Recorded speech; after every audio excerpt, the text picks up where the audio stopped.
Welcome, Priti. This is a huge honor to have you with us. And for the general public, anyone who's listening, the reason we're so thrilled is that you have had considerable success with Davis Learning Strategies for K to 3 classroom teachers in your school. And in a nutshell, DLS provide self-management tools and the basics of literacy, and they reach both the typical and the non-typical learners. So we're going to ask you, Priti, were you a teacher who became a Davis facilitator and you stayed teaching? And please just tell us how it all started. At the outset, thank you for having me here because I'm so passionate about DLS and the changes that I have seen that have happened in the lives of children because of DLS. I really want to talk about it to everybody. I want everybody to know about it, the magic that it holds. So, yes, I started in the school, Omega International School, as a kindergarten teacher. And from there, I moved on to the primary school and I was teaching English. And while I taught these children, I found the children to be fairly bright, but sadly, these bright students were not scoring well in school. And the teachers used to brand them by saying that, okay, these children are lazy. Or even the parents used to say, the child is capable of doing it, but is not doing. But I was not convinced that these children were actually lazy or dull. And I worked really hard to support these children, but I was not able to actually achieve what I could with these kids. So that is when I underwent Madras dyslexia training in special education. And I started the remedial program with these children. But literally, I felt as if I was just giving them the crutches to walk on, and they were never actually becoming independent because they kept depending on me for providing them the support, and then they would perform in the classroom. But the performance would drop again if the help was not given to them. So then I was looking out for answers, and that is the time when, like, we happened to meet Monique Given from Denmark. She had come down to India, and our chairman, the then chairman of the school, overheard her speaking about the Davis Dyslexia Correction Program at one of the functions. And once he overheard her, he brought her to the school and she gave a talk on the Davis methods and the Davis learning strategies. And for me, it was, like suddenly all my questions were being answered. Like I was in the dark earlier, and the questions that I had in my mind, the Davis methods literally answered all the questions. And I was so excited about it. And that was the point my journey in Davis started. That's so interesting. I had no idea Monique went down to India. Good for her. Brought Fantastic. Davis into our lives, actually. And you have a special school within your school?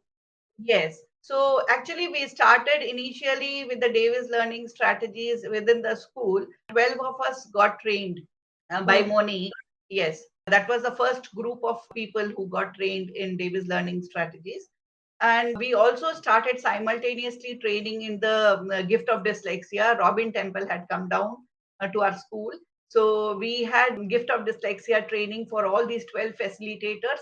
And then the advanced training also happened.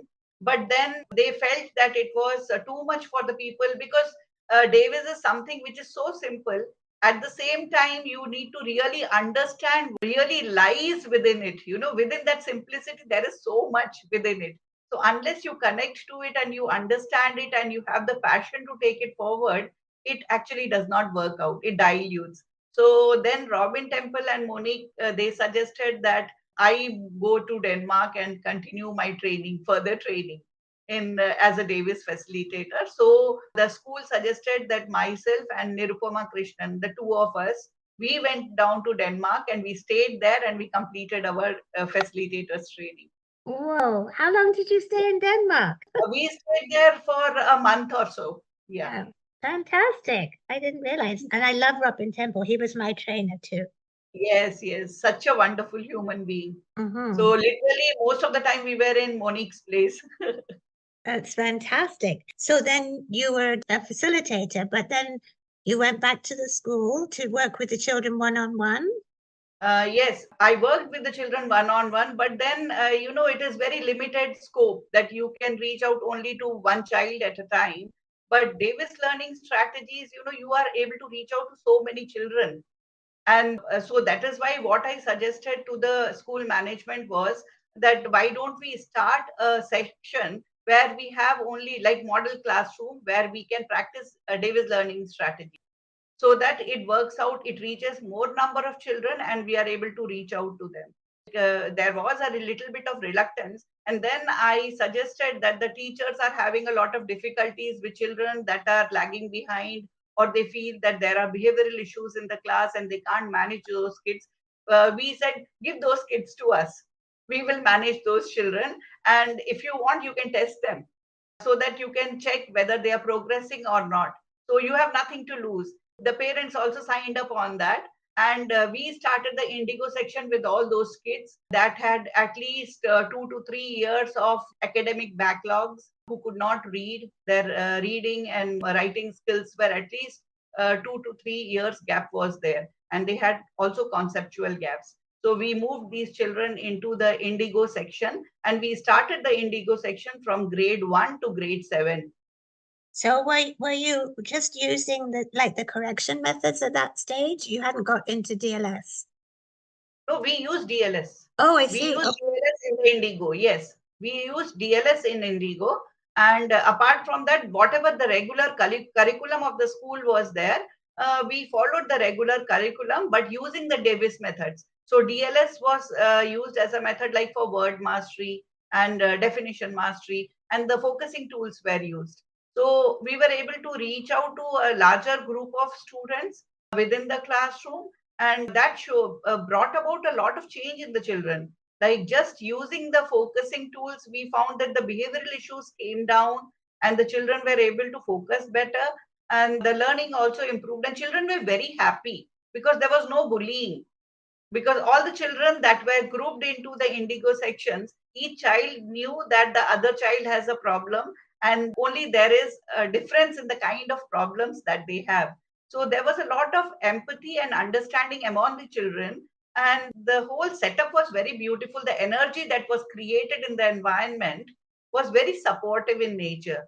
That helped these children to actually improve, and many of them became independent within a year or two, especially the dyslexic kids, those who were showing signs of dyslexia. Those children were mainstreamed within a year or two. that's incredible. I'm just curious, if they already had got their confusion stuck in the alphabet letters, were you able to hunt them out too with the DLS? Yes, we were able to do that. Yes. Brilliant. Sharon, Well, I'm sort of interested in how to handle the pushback when you tried to do this. What kind of things happened? What were some of the other teachers' fears about trying this new method, and how you addressed it? Because here where I live, most teachers will say, we don't have time for that. We like what you do, but we don't have time for it. So in our school also, like, we had similar kind of problems. Initially, when I started this venture of helping these children, that it was okay because I was doing it alone and with 2 or 3 supportive teachers who were trained in Davis learning strategies.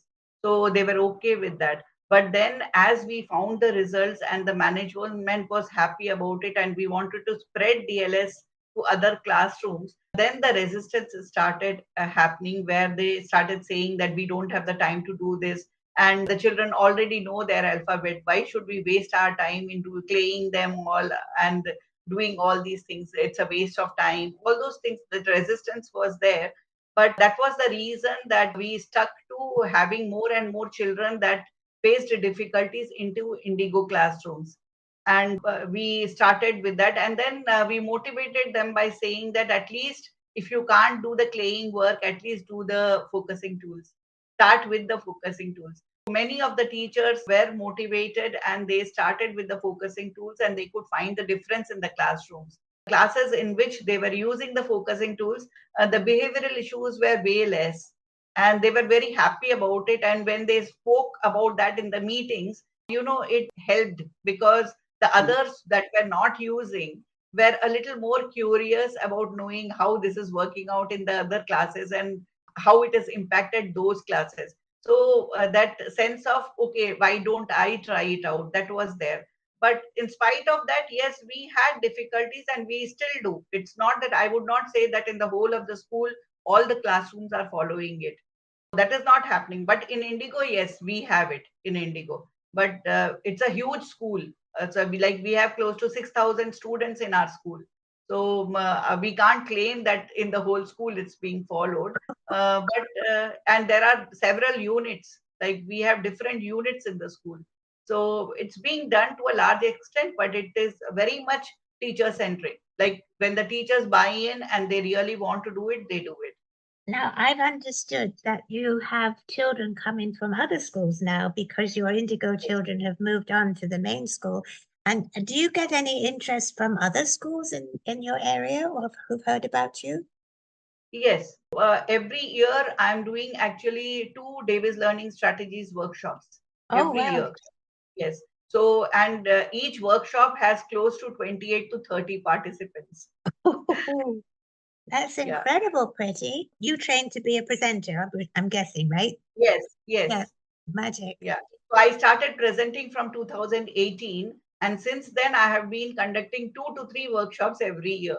So and then a lot of teachers from different schools are coming in and they are joining these workshops. Even psychologists and counselors and special educators are getting trained. Even the parents are getting trained. So we insist that at least one parent gets trained in DLS so that they are also able to help their children at home, because these children already have severe issues. So when the parents are also supporting the children using the DLS at home, and we mentor them for a year, so they can come down to Indigo at any time and get practical exposure and experience in how DLS is implemented and used practically. That support, when it is given, they are happy about it and they try it out, because ultimate goal, all the parents, teachers, everybody wants the child to develop, to grow. Only thing is, they are not very much, because as adults, we usually have those inhibitions, what will work and what will not work. But the thing is, when they are convinced about it and they see the differences, they all try to adapt to it. It just sounds like heaven. But Priti, how do you get people interested? I mean, is it just because they hear what you've been doing, or do you do a little bit of information before the DLS workshop, like an introduction, or? Yes, like I have started with an introductory workshop. Recently, I went to Hyderabad. I did a presentation in the school. There were 2 different presentations. One was for teachers from kindergarten to grade 5, and the other was for teachers from grade 6 and upwards till 12th. The lower grades, I presented on how learning starts to happen in a child, how learning starts, and what are the roadblocks that are hit, and how learning problems actually start. So literally I make them understand that we are creating these difficulties in children. Every child is born to learn. How the learning starts to, if the child is not school ready, because all the children are learning ready in a way, in their own special ways, because they need to adapt to the environment in which they are born. Otherwise they can't survive. So we can't say that they have learning disabilities as such. The children are learning ready in their own special ways. They may not be school ready. The schools usually do not try to find out whether the child is school ready or not, and they just expect the child to fit into the structure which is already there. So our schools are not child centric as such. That's very sad, when we, even if we keep a pet in our house, we have different kinds of food for different kinds of pet. Same is the case with the plants. If we have a plant, like we have different kinds of soil. Why is it that children, we do not have education system that adapts to child? The child has to fit into the education system, and it's a very rigid structure, and then we blame the child for not being able to learn in that environment. So that is what I try to make them understand. And an emotion, when you feel that emotion, that what wrong are you committing just by following something which has been there for so many years. We need to bring about a change. So once they understand that this change, how important it is and what damage it is causing to the children, they buy into it and they want to get trained. So I just did it last month, this training in Hyderabad. And now they want all that 30 teachers, including the principal of the school, to get trained in DLS. So 7th and 8th, I have the workshop in that school. Priti, this is heaven. This is so fantastic. Carla is saying that she loves that children are always learning ready. And Ron has always said that dyslexia is a teaching disability, not a learning disability, right? I know you're preaching to the converted, but it's just lovely to hear it all over again. What changes did you notice or have you noticed in the playground since DLS is being presented? Do the children naturally start using their tools on the playground and hopefully get in less confrontations? Yes. So it's amazing the way children also interpret these tools and the manner in which they start using it. At times we learn so much from these kids. As far as playground is concerned, all these fights among the children and all those things, we found that came down. And a transition, like they go to the playground and the energy levels are very high. So coming back into the classroom and then settling down, they were able to transition much better into the classroom environment after coming back from the playground. And the other thing is the fights among the kids and all. So there was a child, it so happened that the child came back and said, I was going to get into a very big fight with the other boy in the playground because he called me names and I wanted to punch him. Last time I punched a child and I got punishment from the teachers, but this time I won't be punished because I didn't punch him back. Then we asked him, what did you do? Then he said, I just did release. And then I no longer wanted to punch him. So now I won't get punished. So it was like that. And one of the child, he used to get very angry. Like his fuse was very quick. Anything that happens, he would get triggered. So then he suggested to the teacher, why don't you fix a release chair in the classroom in a corner? So that whenever I feel angry, I'll go and sit in that release chair and feel calm. So then we fixed a chair in the classroom in one of the corner and we wrote release on that chair. Every time he used to feel angry, he used to go and sit down in that chair. And he used to say, I feel very calm after sitting on that chair, and he used to come back. So it was a symbolic thing, and this suggestion came from the child. What a wonderful thing to call it a release chair rather than the naughty chair, right? Because that's what as soon as they go there, they think they're in the naughty chair, but the release chair is just perfect. And I do want to share a very quick story with you because when we did this pilot with the 3 to 5 year olds, there were 2 little 4-year-olds in the playground one day trying to have a go at each other. And the early childhood educator went out and said, oh, come on, let's do relays, let's get our dials down. And it worked. Obviously, they talked about it. The very next day, those 2 were just about to go at it again. And she saw them doing a big release. And then they were talking and they sorted it out themselves. And if a 4-year-old can do that, it's just exciting. In our previous conversations, Priti, you were talking about concepts and how you use the concepts in a practical way when you're teaching subjects. I was wondering if you could talk a little bit more about that. All these life concepts that we have in Davis, like starting with change, cause and effect, consequence, order, disorder, everything relates to the subjects that they're learning in the classroom. You can narrow down these subjects to these concepts. So what I did was I did these life concepts with the teachers in the classrooms. I made them do it with clay. So once they had done it, then I said, when you are preparing your lesson plans, I would want you to mark out where change is there, like which concepts are you covering while you are doing your lesson plans. So when these are marked in the classroom, when the children are being taught any concept that is taught, then the teacher asks them, okay, do you notice any change? What change are you noticing? So then the children mark out, okay, this is the change that I noticed in this. They talk about that change and they write about it, or they draw the change. If they are not able to write, they draw the change. And then what could be the cause? What is the effect? So all these things, when they go deeper into it, whichever topic they are learning, they get in-depth understanding of that topic. And it comes out so beautifully. So we have taken actually 8 concepts that we do. So it is all there. And during the lesson plans itself, the teacher decides which all concepts would be covered during her classroom transaction. I never thought of tying it in with the subject matter. That's a stroke of genius. When you're talking about subject matter, are you thinking like history or geography or Yes. amazing? So any concept, science, social studies, EVS, any subject that they take up, even English. So English, if you're doing a story, you have everything. Like change is always there. Change is always there. Cause and effect is always there. Like when concepts are taken again and again, it becomes literally a part of your life. You are referring to that every time you learn something new. And then the children start recognizing these concepts in everything that they learn. So when that happens, it becomes a part of your life. You don't have to teach that separately. Do you use any of the math program in your school? Yeah. So Davis Math Mastery is there. Like what I do is the claying part and all those things. I teach the children, like teach the teachers, and then I make them bring a few of this as like methodologies into the classroom using clay. And we also have Montessori.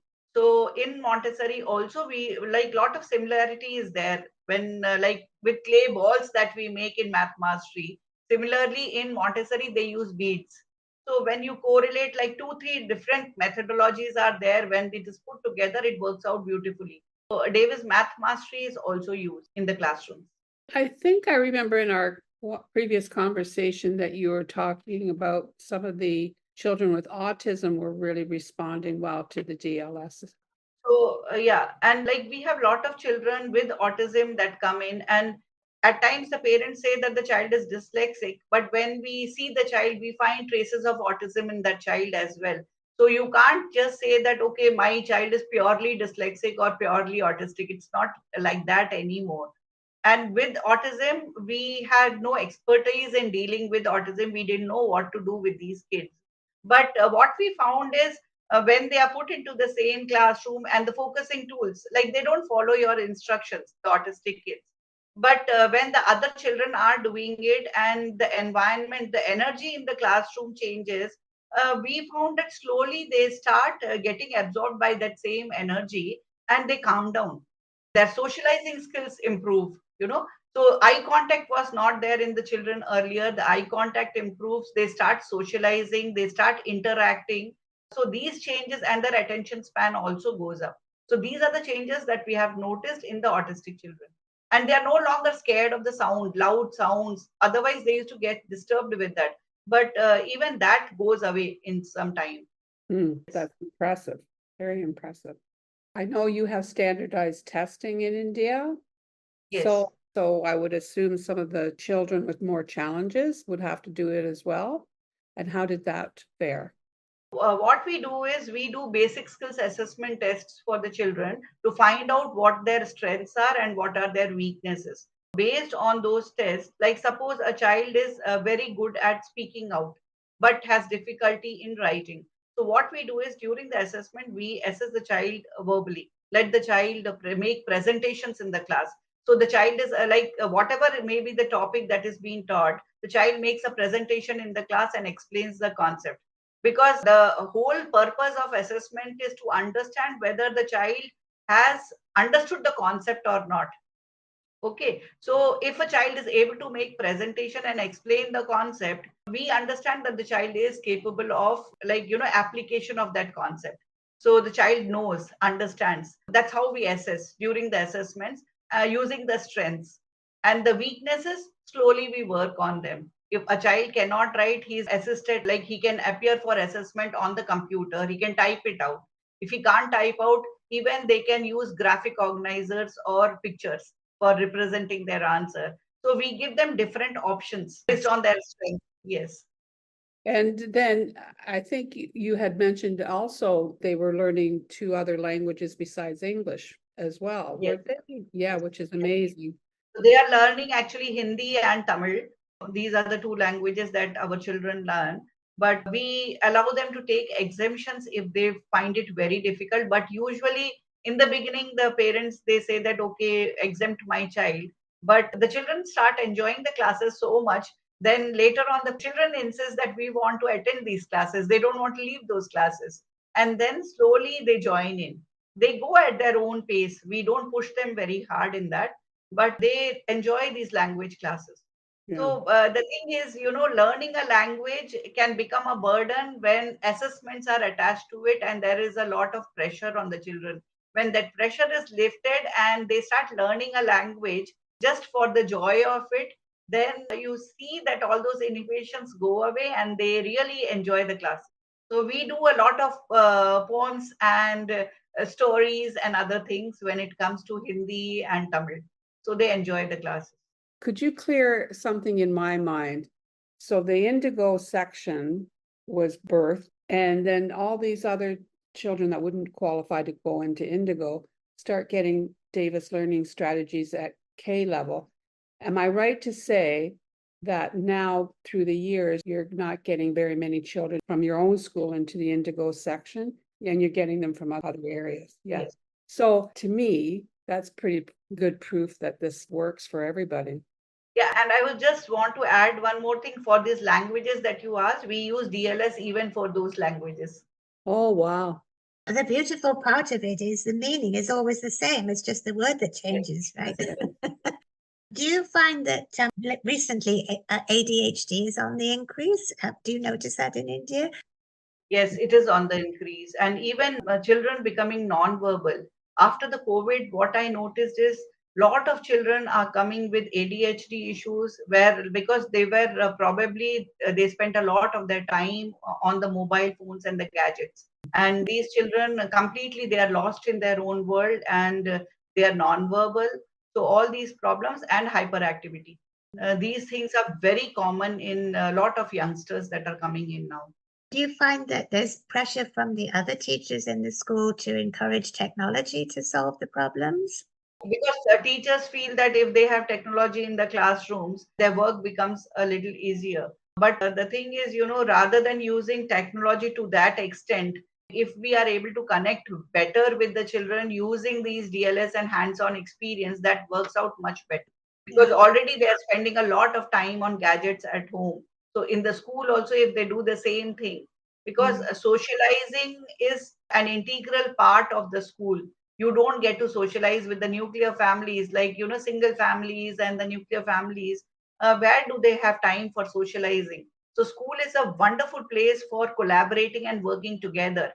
And if using the gadgets even technology is used in the school and you take away that time also from the children, I think they are missing out on quite a lot. One of our board is finding she's a preschool teacher. She has to encourage them to be imaginative. They're not sure, some of them, what imagination means. And I find that pretty sad. And children, they are very creative. When you allow them to imagine and do things, like they come up with such beautiful things that you can't even think of. I know. My other question is, because obviously we all want this to spread and become part of the education system, Axel has done some maths and he worked out in the UK that if you spend £10 per child on DLS, you save £250 per child. Have you ever come across the money as a reason to push people? Yeah. Actually, Axel spoke to me about that, and he has done a wonderful job when it comes to Europe and all those things. But in India, it is very different. In India, initially, like they said, it is very expensive, the Davis. And the thing is, once the head of the school is able to understand that it is one time investment that you are making, and it is going to benefit once a teacher is trained, and if a school is able to retain those teachers in the school, it's like a long term investment. It is going to help so much. So the schools that understand are ready to invest in it and they are doing it.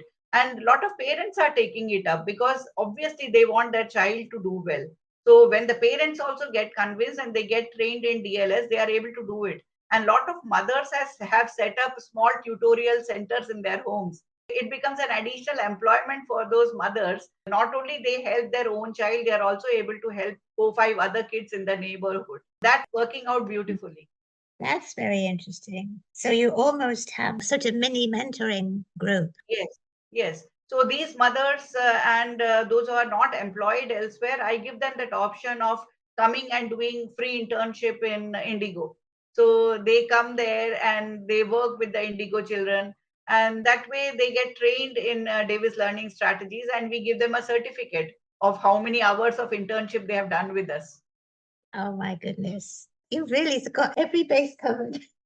Amazing. With the parents involved, this is what I've always felt with Davis. It's not just something to do for school, it's a lifestyle. And with Yes. parents being involved like that, it's bringing it home. So it's not like, oh, I only focus when I'm at school. I focus when I'm following instructions at home or whatever. I think that's amazing. Reinforcing everything. That's great. And some of the early educators who were doing the 3 to 5 year old thing, they were using it at home with their children. And they were using it themselves because obviously, if the teacher is feeling a little frustrated and she models the fact that she's doing release, then that works very well. Yes.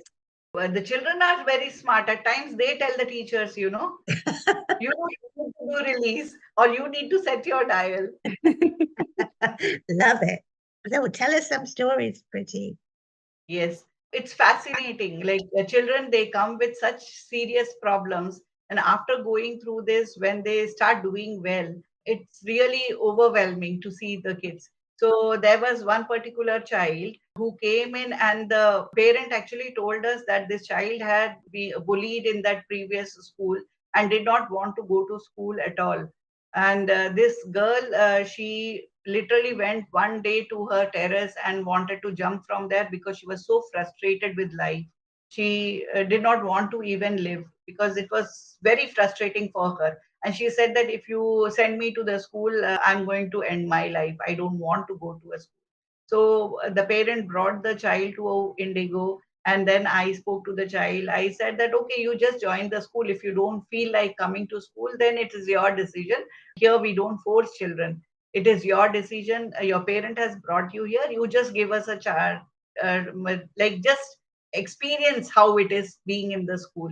And then this girl, she joined, and after this, like the parent says, every morning she wakes up, and before the parents are ready, she is ready for school, and she says that I'll get delayed, I need to go, and she does not miss even a day in the school, and she's doing very well now. And last week, like just before the schools closed for summer break and all, she was asking, can I become the class leader? So it's like that, they really enjoy and they start learning and doing very well. There was yet another boy who joined us. He was from Seychelles. So this particular boy also had lot of difficulty in school, and he was not able to read and write. He was a severe dyslexic child, and again bullied and had bad experience with the teachers and all. So like after seventh, he moved back to Seychelles, and he is doing very well out there now in Seychelles. He's in the regular curriculum, and he's also become the president of the UN Youth Council there now. The mother had sent his photographs and all those things. So that child is doing so well. So these children, and even in the board exams, we found the results are amazing. The child that I spoke about, the one that used to sit on the release chair, this particular child from the Cambridge stream, he has completed his 12th grade and he scored 82% marks. And he is joining the engineering course now, this particular boy. So it's amazing, to see them doing so well in school later on. Well, it obviously keeps you going. To Yes. have that experience is fantastic. I was just going to mention the one student that was somewhat suicidal. That just goes to show you how these children struggling in school it just does everything to their self-esteem, and that we need to recognize that and not just say, well, we'll give you a computer or we'll do this, you'll make it eventually or whatever. It really is heartbreaking to be struggling in school. Yes. That's really painful. There is so much suffering within them. And these children, like they don't know the reason behind their difficulties. And when, as a human being, we do not know the reason, they are working very hard. And when they don't know how to get out of this, you literally find yourself in a dark place, trapped within that space. And everyone is blaming you for something that you don't know how to get over, So it's really painful. They do get blamed for something that they have no control over. Yeah. Right. Yeah. But the whole point of Davis, which I love, is the fact that the responsibility goes straight back to the child. And they have the Yes. tools, rather than just being told they're responsible for it, we actually give them the tools that show them how to be responsible. Right. and they don't blame themselves. Like initially, when I had met a child, he said that I'm not able to remember things because I do not have good memory. I am a little dull in my head. I asked, who told you this? My mother told me this. That's what that child told me. But later on, once he started with the DLS, then every time he used to make a mistake, he used to say, oh, I was not focused. So we would say, okay, then get focused and do it. And he would get focused and correct his mistake. So then the children start saying that it is not that they don't blame themselves. It is rather the focus that is to be blamed. And at times they say, it is my imaginary body was out there, so it is responsible for this mistake. I'm not responsible. It's just magical. I wanted to know some simple steps that a person could use to get started. I am not an educator. I'm not even a parent. I am a spouse of someone who has a master's degree in engineering and suffered this entire way through school. When he found out about Davis, it totally changed his understanding. Now we would like to take a look at what could we do in our area? What are some ways we could get started? The main thing that you can do is when you feel so passionately about it, at least conveying to the parents that this is how learning actually starts in children. You need to be focused for two-dimensional learning. So there is a difference between two-dimensional and three-dimensional learning. It's not that the child cannot learn. The child is learning very well when he looks at the environment, looks at a tree or any three-dimensional object, but real difficulty starts only when it is two-dimensional symbol. So if a child is not being able to focus, that is where the difficulty actually arises. So why not support the child and guide the child in getting the tools where he can get focused and master the symbols. It is only about mastering the symbols and moving ahead with it. When we do not know the symbols, how do we use those symbols for decoding and encoding? The school is expecting them to decode and encode things using symbols that they do not know. So unless you support the child in mastering those symbols and prepare the child in body and mind, you can't blame the child. So this kind of support should be provided. Probably you can have voluntary organizations, like groups of people who are trained in Davis learning strategies, who can set up these tutorial or training centers which prepares the children in body and mind for school. Alicia, you're in Utah, and I'm guessing there must be a facilitator close to you. So I would perhaps have a word with your closest facilitator and see if she's interested in helping a school nearby. And also, now we've got your contact information, we could have a little to and fro if you'd like to know the best thing to do. Because now I'm hearing about parents doing the DLS. Honestly and truthfully, I hadn't really clued into that. So if you were somebody who had done a DLS workshop, then maybe there's even a local literacy organization and you might be able to volunteer with that. We also have in our area, we have a lot of people who homeschool. And so I was thinking of getting in touch with some active organizations there and seeing what kind of training would it take to present workshops or materials, ideas for them, because the parents are very passionate and they don't want their children to become traumatized by having to go to school.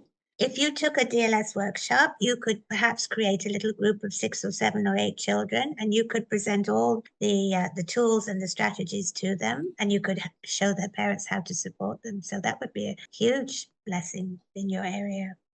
I'll start talking with local people and finding out what is wanted and what is available. Yeah, a lot more people are homeschooling now. And then tell us what happened. That's right.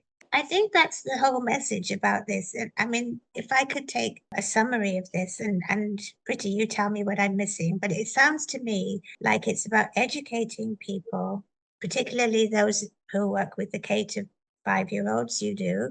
And then you actually educate the people who are working with the grade 6 upwards, just really showing them that children are all able to learn and how the problems start, and sort of challenging them in a way to help be part of the change that you're talking about, to make sure that we do give all the children from the beginning this equal opportunity to survive and to reach their potential. And then you have a facilitator in your school, which I think is a huge, huge advantage. I'm not sure we can all do that, but it would be amazing. And that facilitator has been a teacher, so they're very well respected in that role.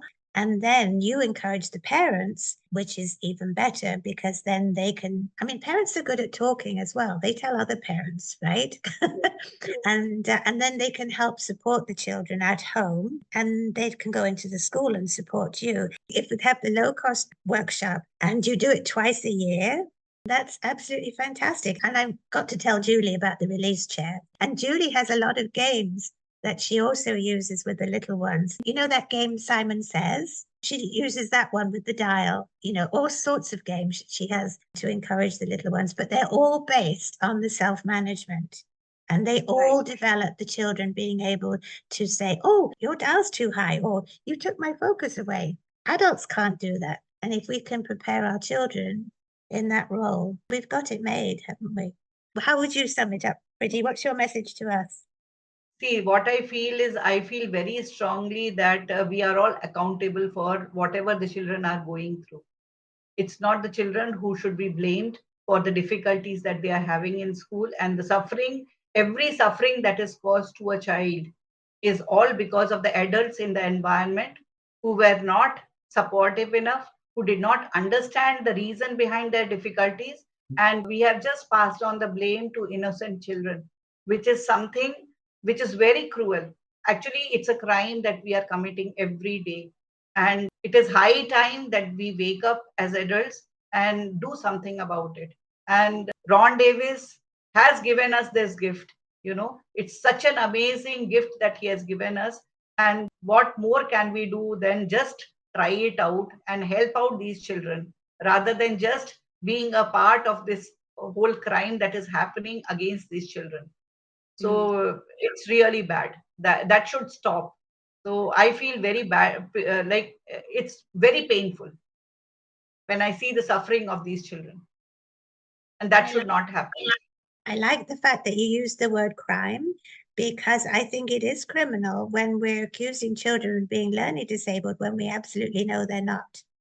I think Yes. That's wicked. And most of the thing is the heads of the institutions, the principals of the school.